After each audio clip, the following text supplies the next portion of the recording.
உலக பிரசித்தி பெற்ற சபரிமலை ஐயப்பன் கோவில் உட்பட திருவிதாங்கூர் தேவஸ்தானத்திற்கு உட்பட்ட அனைத்து கோவில்களிலும் அரளி பூவுக்கு தடை.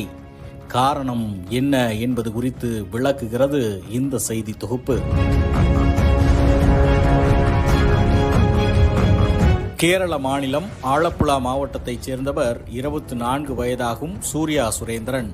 நர்சிங் முடித்த இவருக்கு லண்டனில் வேலை கிடைத்த நிலையில் கடந்த மே 4ஆம் தேதியன்று லண்டன் செல்வதற்காக கொச்சி விமான நிலையத்துக்கு புறப்பட்டுக் கொண்டிருந்த போது திடீரென வாந்தி மயக்கம் ஏற்பட்டது.